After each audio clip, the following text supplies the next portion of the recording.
Good afternoon, everyone, or morning, and welcome to today's webinar, FY24 Visiting Fellows Program, hosted by the Bureau of Justice Assistance. So at this time, it's my pleasure to introduce Tenzing Ladin, Senior Policy Advisor with BJA, to begin the presentation. Tenzing. Thank you, Daryl, and welcome everyone, and thank you for joining us. I am Tenzing Ladin, Senior Policy Advisor with Bureau of Justice Assistance, and we are going to go through a lot of information during our presentation today. So, as Daryl mentioned, we will be making a recording of this webinar available to everyone after the webinar, including the PowerPoint slides. And we have a number of presenters here with us today that represent different areas of focus for the fellowship, as well as two guest speakers. So I'll introduce them prior to their part of the presentation. So just Tasha, John, Kathy, Christina, myself, Olivia, or Sunny, Courtney, and Trish. We all are with BJA and will be presenting to you. Next slide. So for today's agenda, we will do a brief overview of OJP and BJA, an overview of the solicitation, followed by our guest speaker, who are our current BJA fellows. We will talk about eligibility and application requirements, as well as resources and support that are available to you. We will save 10-15 minutes at the tail end of the webinar to answer any questions that you may have for us today. So if you have any questions, feel free to use the Q&A function at any time during this presentation. Next. So what is Office of Justice Programs? Office of Justice Programs provides grant funding, training, research, and statistics for our criminal justice community. OJP, Office of Justice Programs, is one of the 3 grant-making offices within Department of Justice, along with COPS Office and Office of Violence Against Women. And within the Office of Justice Programs, there are 6 bureau offices or program offices that administer various OJP grant programs. So we have National Institute of Justice, which is our research and development and evaluation agency within DOJ, Office of Victims of Crime, which supports a broader way of program and services that are really focused on helping victims, Office of Juvenile Justice and Delinquency Prevention, which supports state, local, and communities in their effort to implement effective programs for children.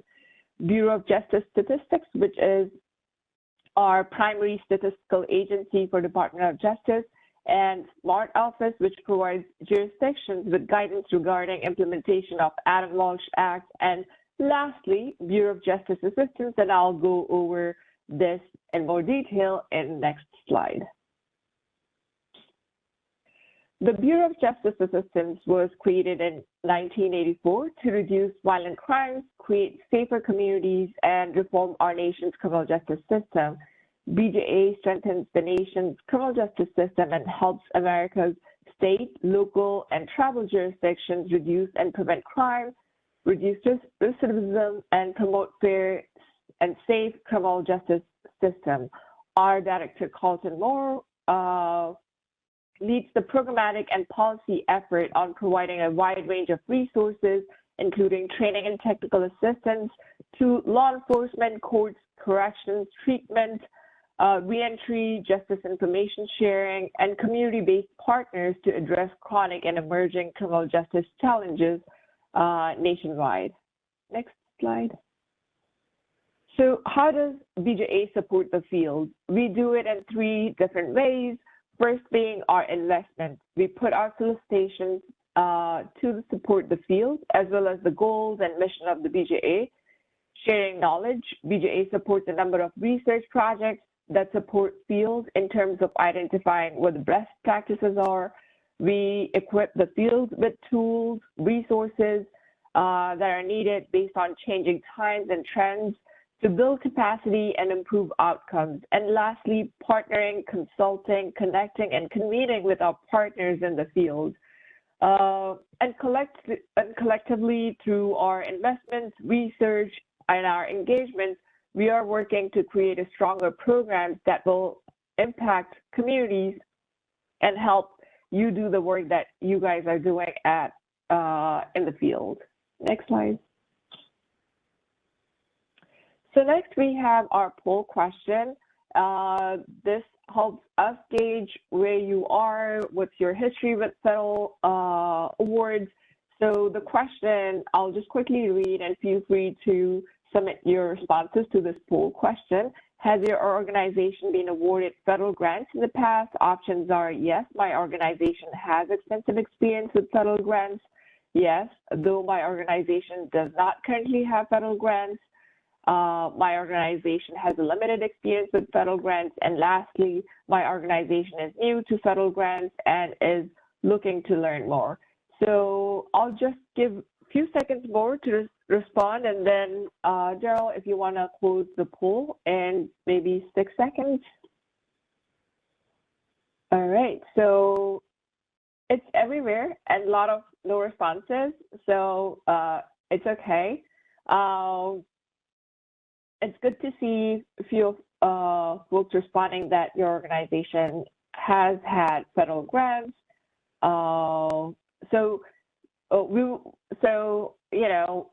We are hopeful that folks who are new to the federal grant process, that we will be able to cover that through the solicitation, but we will also be providing resources that are there to help you, provide you with step-by-step guidance on how to apply for OJP or BJA grants. So thank you for responding to the polls. Next. Now, moving more into the BJA fellow solicitation. A little bit background on the fellowship program. BJA launched the Visiting Fellows Program in 2012. So we are going into, I guess, 12th year.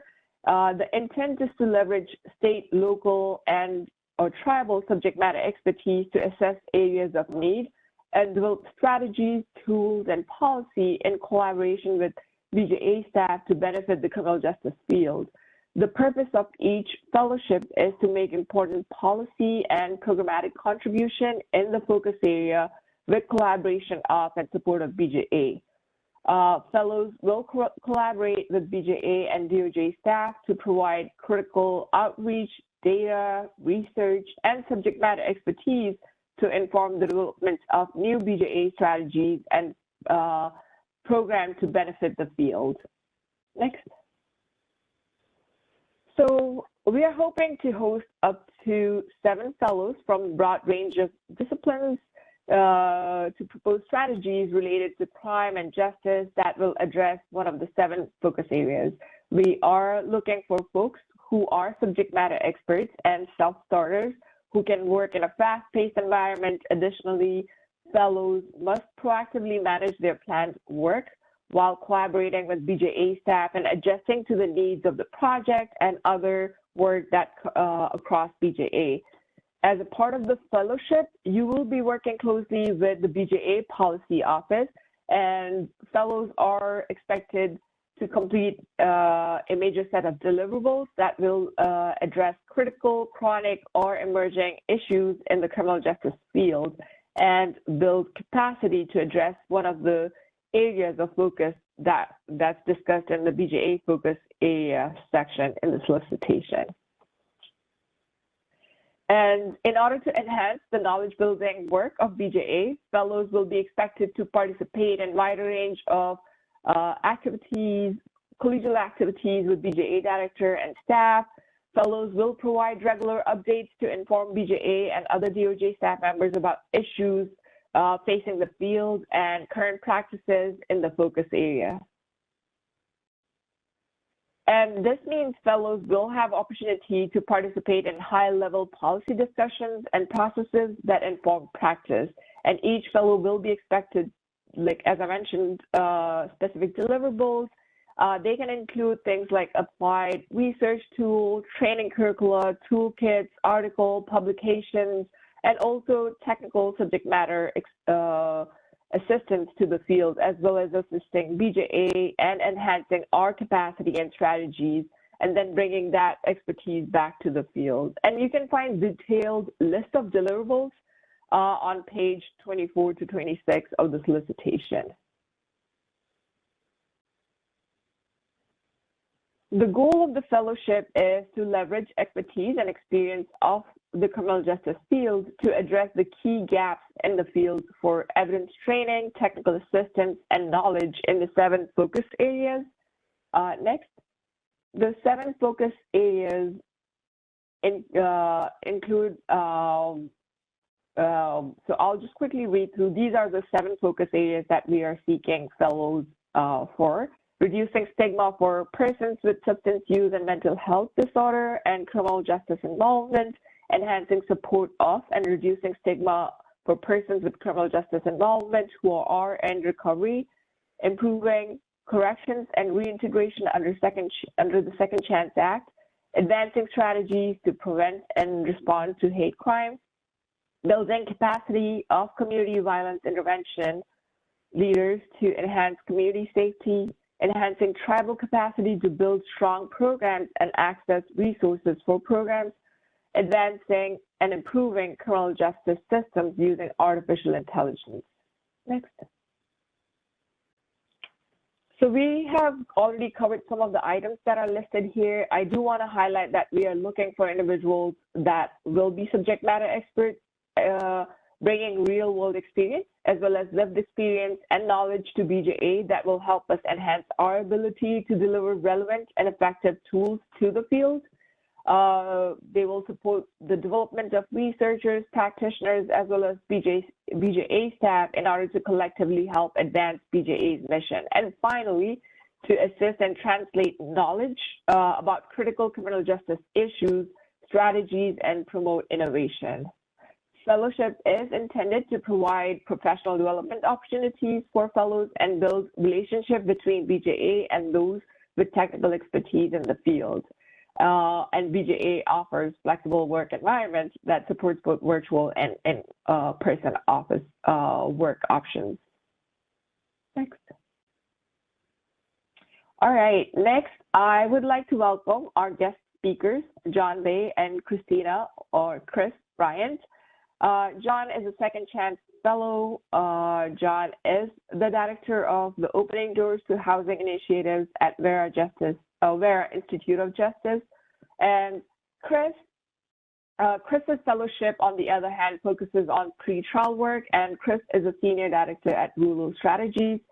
I would ask both John and Chris, who are current fellows, I would ask them to please share a little bit about your experience as a BJA fellow and any tips you might have for prospective applicants. So I'll start with John and then Chris.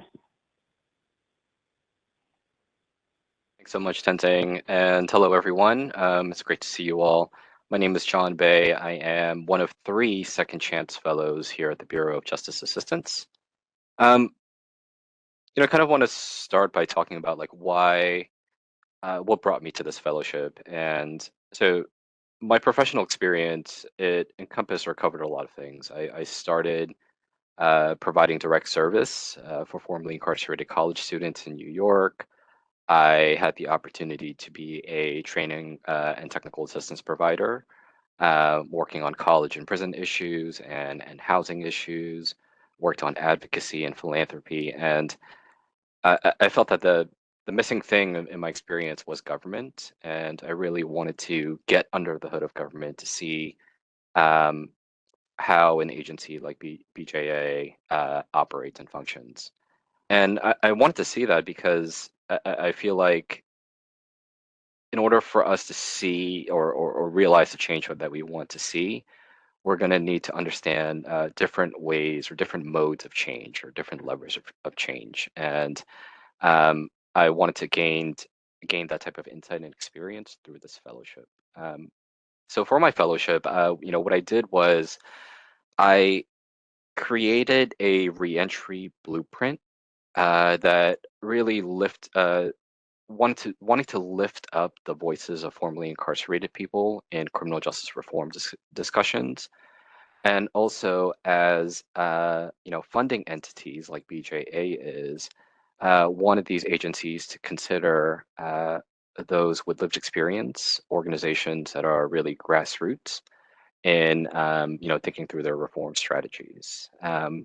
So I was able to meet with different organizations and highlight them in the blueprint that I developed that Daryl just put in the chat, and was able to just educate different stakeholders on the issues in the blueprint.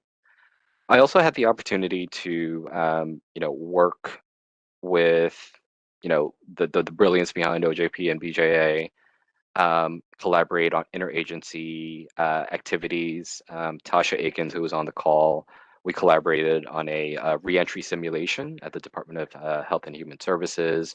Also put one out on for the Department of Housing and Urban Development. And I also had the opportunity to collaborate with HUD as they were thinking through some policy issues that were critical to formerly incarcerated people. I really gained insights like I wanted, and I also developed network and relationships with folks, including other fellows, and really developed a sense of camaraderie. The one tip that I have for folks as they're considering applying is really just to keep an open mind, right? And um, I think once you are in this position, or once you are get the fellowship, there's a world of possibilities and ideas to consider, and may not be able to get to it all, but focus on the one or two things that really rise to the surface for you, and make the best out of this fellowship. So I know there's a lot to cover, so I'll be here throughout the entirety of the webinar and can answer any questions that may come up, and I'll pass it over back to you, Tenzing. I think it's my turn, John. Hi, I'm Chris Bryant, and you're going to find some similarities in the comments that John made and that I would highlight for you, which is telling in our experiences and what we found to be worthwhile to share with you.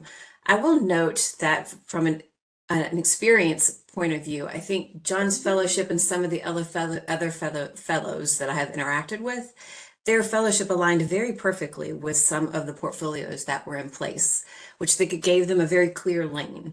Pretrial, which is the area of my fellowship, doesn't have such a clear lane. So I have had the opportunity to work across multiple portfolios, multiple areas of work that BJA has interest in, and try to find that space for pretrial to have a voice, and for pretrial to find funding that continues to advance their work.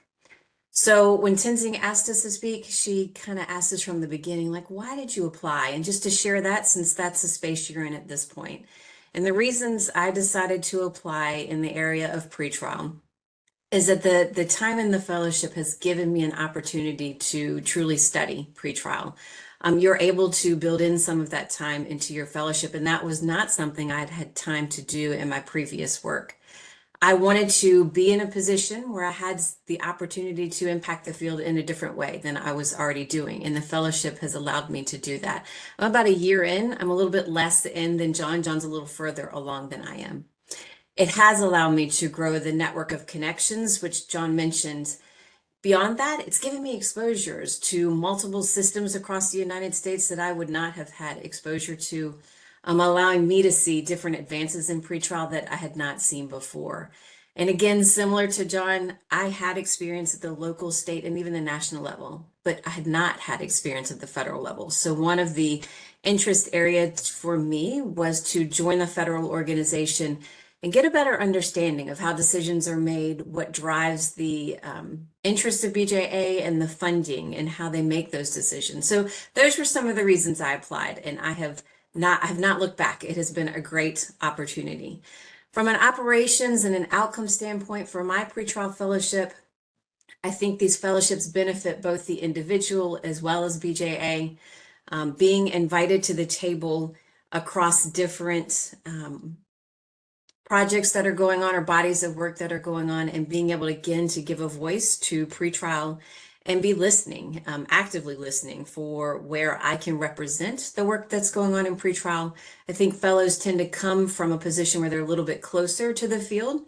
We've not necessarily been in the policy work for too long, and we have maybe a little bit of sense, or our fingers are a little bit closer to the work that's been going on, and that benefits us, it benefits BJA, it benefits the work that's going on.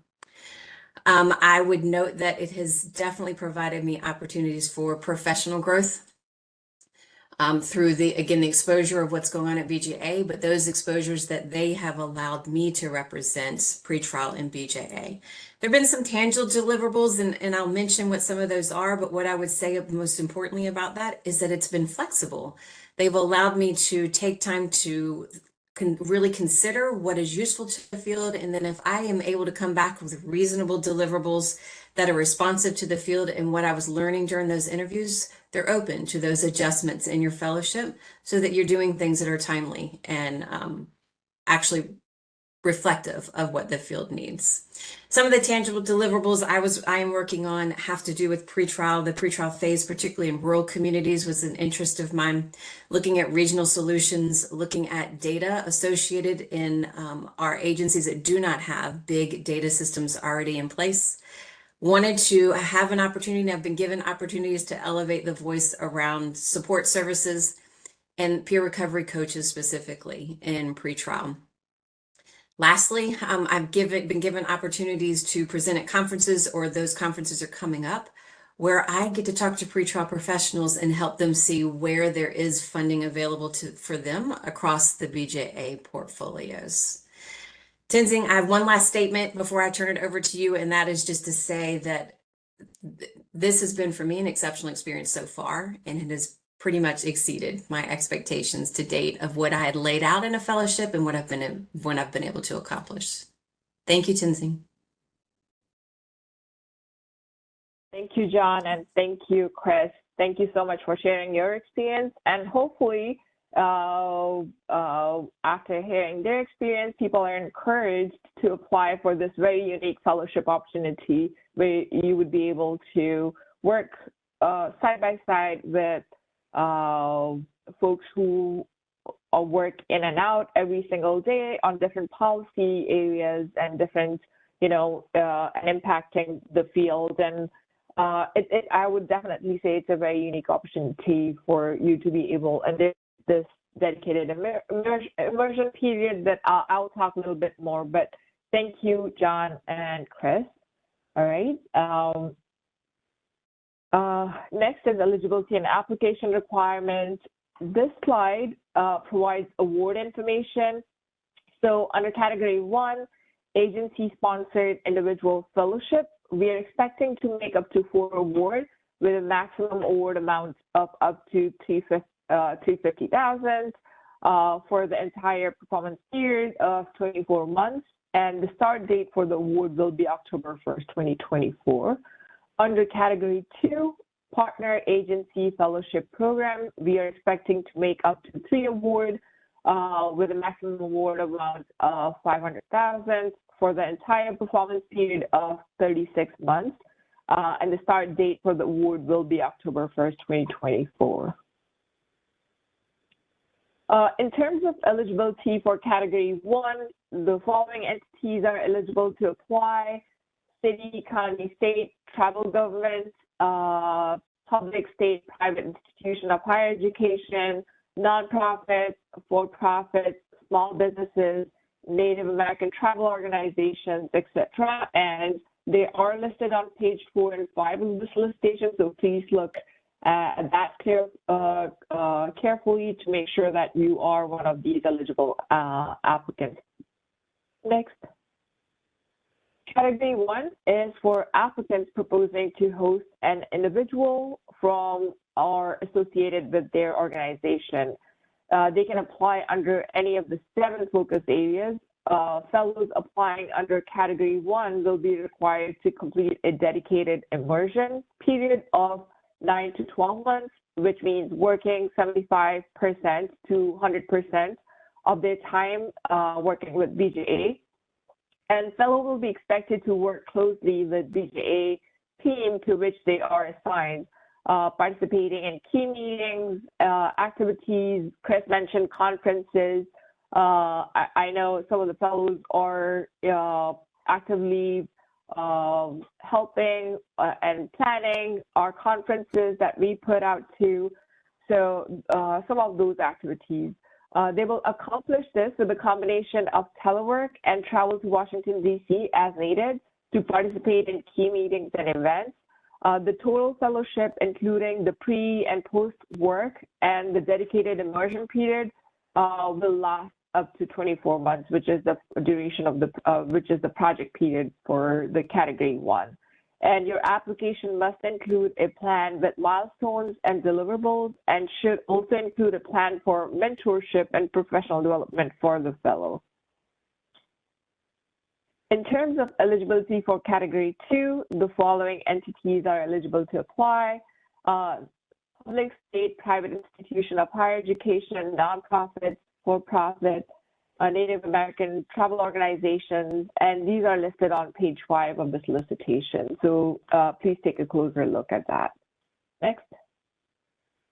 Category 2 is different from Category 1, as eligible applicants under Category 2 can support multiple fellows through a structured fellowship program. For example, eligible applicants can choose to focus on building capacity for community violence intervention leaders to enhance community safety, the CVI-PI focus area or community violence intervention focus area, and they can propose to support 2 or 3 experienced practitioners from different communities throughout the country.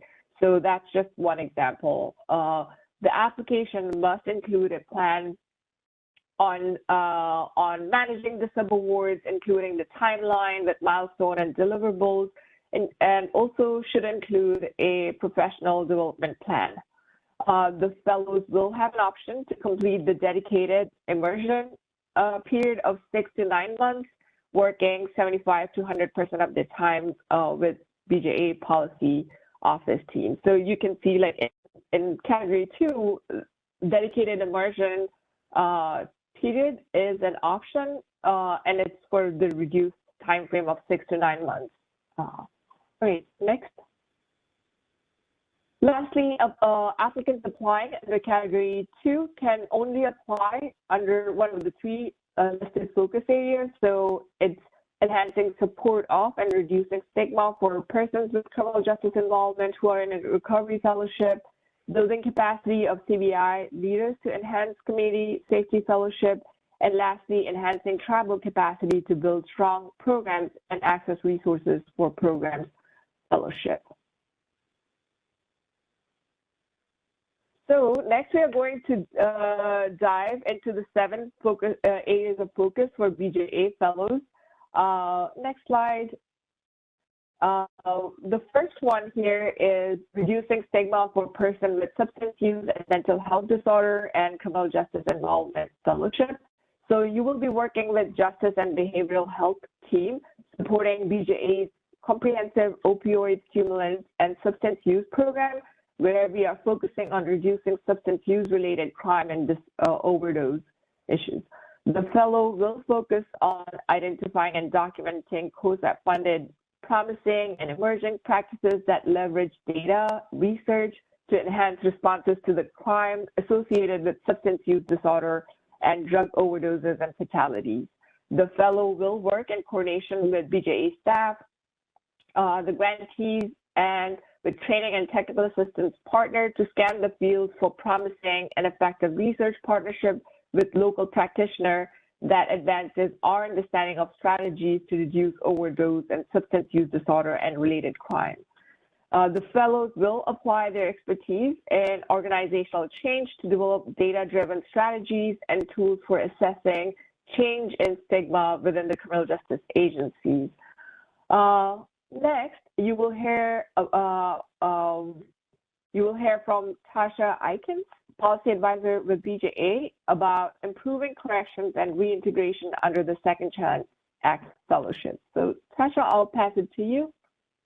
Thank you, Tenzin. Good afternoon, everyone. My name is Tasha Aikens, as Tenzin mentioned. I am a policy advisor And I'll be discussing some of the requirements for the program. The fellow will possess significant reentry policy and practice experience and have a substantial expertise as a policy advocate, legal or social services provider, or academic focusing on the successful reintegration of individuals returning to their communities after incarceration. The fellow must be an individual who was formerly incarcerated and who will bring invaluable perspective of the justice system and community reintegration to this role. Next slide, please. BJA strongly encourages applicants to submit innovative proposals to complement BJA's current national efforts related to promoting successful reintegration of the incarcerated population and reducing recidivism, and/or assist BJA in identifying and defining new and emerging reentry challenges, as well as efficient and effective methods to address them. The individual must also have opportunities to provide strategic guidance related to corrections and reentry to OJP leadership, as well as the BJA director, and to inform federal interagency policy efforts to remove barriers to successful reintegration. The fellow will also work with BJA's Corrections, Reentry, and Justice Reform team. Next, I will turn it over to Sunny, who will discuss advancing strategies to prevent and respond to hate crimes fellowship. Sunny, you're on. Thank you so much, Tasha. So just very quickly, I will flag, so one of the focus areas for this year's Fellows Program is a fellow who can offer subject matter expertise in advancing strategies to prevent and respond to hate crimes. BJA has a growing portfolio of hate crimes grantees. This includes the Emmett Till Cold Case Program, focusing on unsolved racially motivated homicides that occurred prior to 1980. The Matthew Shepard and James Byrd Jr. Hate Crimes Program, which focuses on hate crimes that have occurred in the current day and supports state, local, and tribal law enforcement and prosecution agencies in their work to prevent and respond to hate crimes, and the new community-based approaches to support or to prevent and address hate crimes.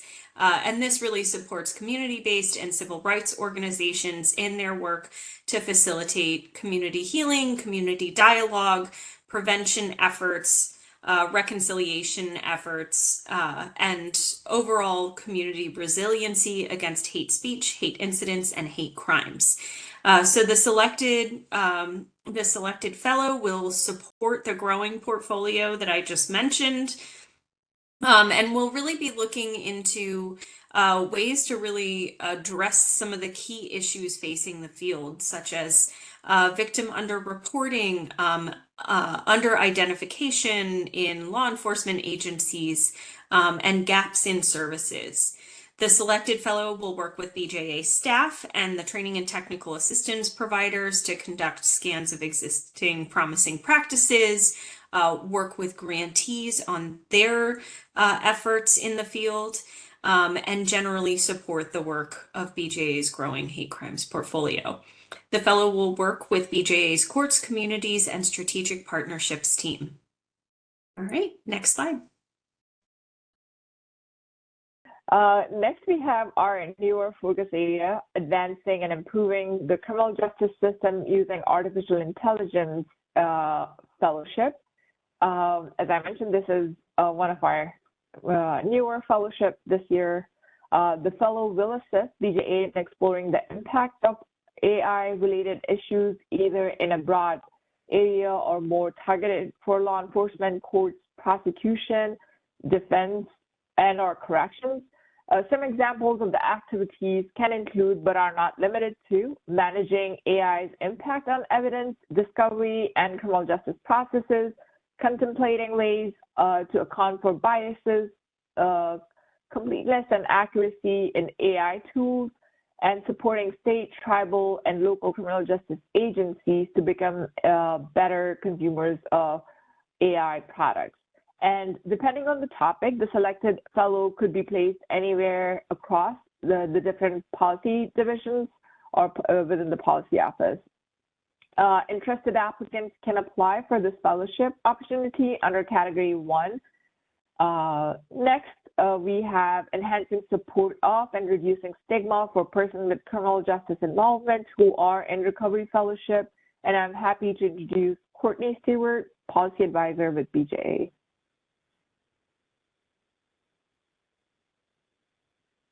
Good afternoon, everyone. My name is Courtney Stewart, and I'm a BJA Policy Advisor, and I oversee the Veterans Treatment Court and the Community Courts programs.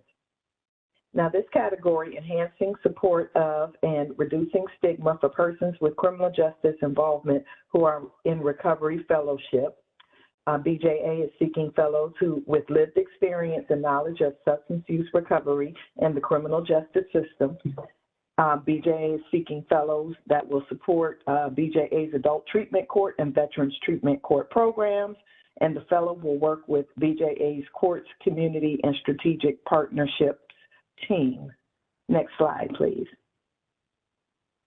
Activities can include building and fostering relationships with treatment and recovery national organizations, using data-driven strategies to identify gaps in treatment court services, analyzing data to explore barriers and enhance access for underserved and historically marginalized populations, developing resources and tools that can leverage peer recovery strategies to overcome stigma, strengthen pro-social attitudes, and enhance active coping strategies, especially during post-program transition, and to promote peer-to-peer engagement in treatment courts. Next slide. Thank you, Courtney, so much. And next we have building capacity of community violence intervention leaders to enhance community safety fellowship. And I'd like to introduce Kathy Browning, who is a senior policy advisor here at BJA. Hi, thank you, Tenzing. As some of you may know, we have OJP and BJA have had a substantial investment in over the last 3 years in CVI strategies through our Community Violence Intervention and Prevention Initiative. So CVIPI is what we refer to that. One of the issues that we've not been able to focus as much on as we'd like is the area of workforce development of CVI practitioners. We do have a separate solicitation out now looking for a TTA provider to provide services around wellness and workforce development, but we're really looking here for a fellow to assist us in how we can better support the workforce and professionalize the field. There are a number of different issues around the development of career paths for CVI workers, strengthening job skills like computer skills and program management, and the development of training curricula for outreach workers. We're looking for a fellow that would bring your experience and knowledge to support a wide range of work that we're doing in this area. While you would be in the division that I'm in, the Court Community and Strategic Partnership team, we have a cross-agency working group that includes OJDP, OVC, NIJ, and the Office of the Assistant Attorney General. So you would have the opportunity to work with a large group of individuals. We're looking for someone who has at least 5 years of experience as a trusted, credible messenger working at the local level on CVI initiatives. At this time, I will turn it over to my colleague, Trish Safton. Thank you, Kathy. If we can go to the next slide. Oh, no, I'm sorry. We're on the correct slide. I apologize. So I'm going to talk about our category around enhancing tribal capacity to build strong programs and access resources. This fellow will work with BJA and our tribal justice and court leaders to explore barriers and build approaches to help Tribal nations access BJA resources. The fellow will work with BJA's courts, communities, and strategic partnerships team. The fellow will develop a plan with BJA staff to conduct outreach and listening sessions with tribal justice leaders, both Native Americans in the lower 48 and Alaska Natives. And the fellow will recommend and develop new training and technical assistance tools and enhance access and build capacity to access tribal focused and other funding available to federally recognized tribes. BJA has a very strong focus at this time on trying to effectively increase the accessibility of our funding to tribal communities. So this fellow will have an important role in helping us to bring that outside the Beltway perspective and expertise to making sure that we're able to do this really effectively. And interested applicants can apply for this particular opportunity in both categories 1 and 2. I don't know if I have another slide here, but if we can go to the next slide. Okay, and I don't. Thank you. I'm going to pass it back to Tenzin. Thank you, Trish. What an application should include. There are many pieces such as a 424 abstract, narrative, budget details, narrative, indirect cost rate, and other things. So I would highly encourage you to use application checklist. That's on page 33 of the solicitation to help you guide through the application submission process. And to make sure that you're not missing any of the required pieces in your application. And there's how to apply section on page 17, so please look at that as well. The most important thing is applications are screened to ensure they meet basic minimum requirements prior to application going into the peer review process. So some of the things that are part of that are making sure that you are one of the eligible applicants who can apply for this grant, making sure that you include proposal abstract, proposal or program narrative, detailed budget worksheet, letter of support, and then resume of the proposed fellow. And then abstract should not be more than 400 words, and then it should include things like applicant's name, proposed fellow's name, category for which you're applying, focus area under which the applicant is applying, total fund requested, and other pieces. And there's more detail on page 20 to 21. There is project narrative, must include 4 sections: description of issue, project design and implementation, capability and competency, and plan for collecting data. And in the interest of time, I'm just going to go a little faster here because we want to have some time for Q&A. So narrative should not exceed 15 pages, and there is a weighted score for each of these sections under project narrative. They are on page 29, so you can see like the project design and implementation carries a bigger chunk. So you might want to strategize and put more effort and time into really detailing that project design and implementation in your application. And the budget and budget worksheet, our peer reviewers are also evaluating to make sure they are complete, cost-effective, and allowable. For example, an expense in a budget line item should be reasonable, whether that item is something that you can allocate to the ward, and then whether it's necessary for the project. Next slide. These are some of the additional items. So timeline, for category 1, make sure it's the time, it's for the full 24 months. For category 2, it's 36 months, and that it outlines goals, objectives, and summary of activities, resumes, letter of support, and other things that are listed here. Next slide. So we really urge you all to submit your application in grants.gov and JustGrants prior to the due date to allow for sufficient time to correct any errors and resubmit by the submission deadline. And please remember there are 2 deadlines. So the step 1 is to submit SF424 and SFLLL form in grants.gov by the deadline of July 24th.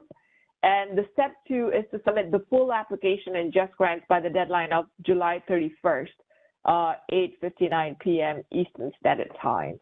Next. And we will go over application resources in the next few slides.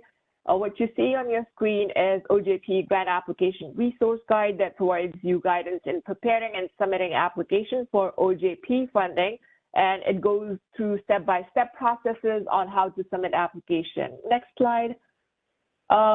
Here we have Just Grants Learning System. So as you're moving forward with submitting your application through Just Grants, it provides various resources that can support you in submitting your application through the Just Grants system. Next slide. So if you're looking to submit application, again, if you have any issue with just grants.gov, that's the customer hotline number to call. You can also email them. And then for Just Grants technical assistance support, the customer support number and the timing and the email address are listed here. They're also listed on page 5 of the solicitation. Next slide. And these are just ways, different ways you can connect with us. You can subscribe and get latest information on our open solicitations. Next slide. Here are ways to stay connected with us. We are on Facebook, Twitter, YouTube, so feel free to subscribe. And we are doing some of the great things and you want to be connected to that. So next slide. So if you have any questions about the solicitation or solicitation requirement programming, please contact OJP Response Center email address. You can call that number that's listed here. And we might not get through all the questions that came in through Q&A today, so please use that email address or phone call to get your questions in, and we will be responding to all your questions through that as well. Next slide. Once again, the deadline, step 1 in grants.gov, July 24th. Step 2, deadline to submit full application at grants.gov by July 31st. Eastern, 8:59 Eastern Standard Time. Next slide. And here's just contact information for grants.gov and Just Grants as well as OJP Response Center. Once again, we are recording this webinar. We will be providing the PowerPoint slide decks to all folks who are registered as well as on our website. Next. So now we are opening it up for any questions that came in. All right, so let's see. I see a few questions around whether the fellowship is in DC or it's remote or like, so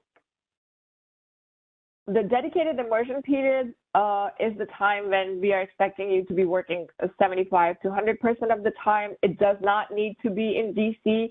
We allow for hybrid and flexible work environments. So, you know, how often you need to come to DC is negotiable. Like, we want to make sure like you are there for any key meetings that are happening in DC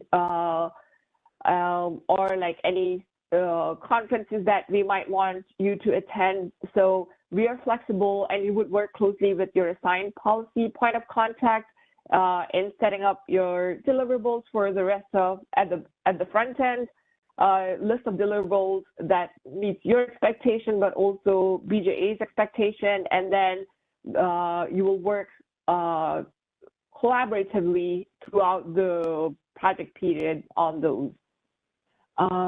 So yes, it's hybrid, and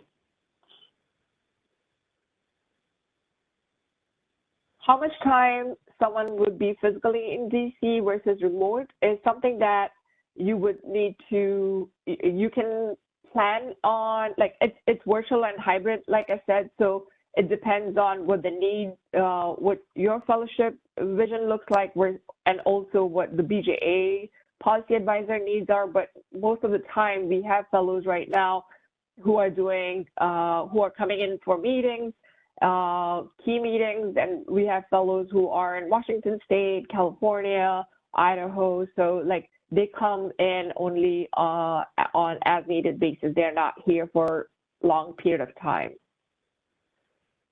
Okay. So what's the difference between applicants and those referred as fellow? So I think that's a really good question. So you would see in solicitation, there are eligible organizations that would be, so our hope is that they would identify fellows or folks who they would recommend and support their application to serve as a fellow. So applicants will serve as a fiscal agent. So for example, XYZ organization applies on behalf of John, and then the XYZ organization would be our prime grantee, but the fellows would be the people that they are recommending as fellow who might be associated with that organization or, you know, currently are working in that organization. So it can be either, you know, someone they're affiliated with or like associated with, or our staff member that they want to recommend to work as a fellow at BJA. For those who are not located near or near DC, I assume any travel or housing accommodation should be paid out of proposed funds. Yes. So when you're submitting budget for your budget, it should include like approximate, you know, travel to DC, hotel for, you know, 1 or 2 days at the per diem. That's, you know, we use the GSA per diem rates for hotel and meals and stuff. So just planning using those, and that should be part of your budget. So there's no additional funding except that should be included in your budget that you submit along with your application. Does the fellowship offer benefits such as health insurance, or this is covered by sponsoring agency? This would be covered by sponsoring agency, and sponsoring agency can include those health benefits and other costs in the budget, like under fringe benefits, or like you know, you can have personnel costs, you can have fringe benefits, they can also add, if the agency has indirect cost rate associated with the program activities, they can include that too, travel and other pieces. If one organization applies for 2 different people, can 2 different people be selected? So you would have to submit, so if you're applying under category 1, it has to be individual application submission for each person you're applying to be fellow. Under category 2, you can have, organization can propose 2 different fellows to be supported, and then they can be both selected, because under category 2, we are selecting the organization, and then they would have, you know, multiple fellows under that organization. Daryl, anything? I feel like I have responded, and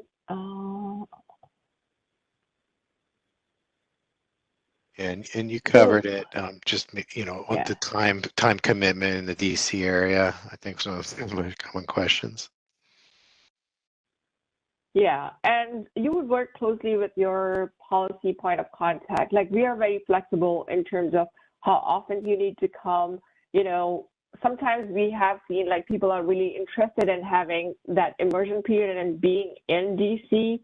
So the prime applicant who's applying for the fellow should have that conversation in terms of like, do you want to have, be in DC for that full length of, 6 to 9 months, or like that dedicated immersion time frame? If they really wish to be in office every day, then that's if there are associated costs related to housing and other things, then it should be included in the budget. And I would say DC is expensive, so, okay. And there were a few questions around if they can get slides and recordings. So I think Daryl had mentioned it, but we are recording this webinar, and we will be providing a copy of this recorded webinar along with PowerPoints to people who registered for this, as well as we'll be posting this on the website. Okay. All right, so I think we are at 1 o'clock, so I'll pass it back to Daryl. But before I do, I want to thank everyone for joining us today, and thanks to all our presenters, and thank you, especially Daryl, for helping us with the webinar. And folks, if you have any other questions or anything, is not clear or we didn't get to, please email those to OJP Response Center at grants@ncjrs.gov, and we will get back to you on your questions. And thank you, everyone, for being on this webinar today. So, Daryl, I'll pass it back to you. Wonderful. Thanks, Tenzing. So on behalf of the Bureau of Justice Assistants and all of our panelists, we want to thank you for joining today's webinar. This will end today's presentation.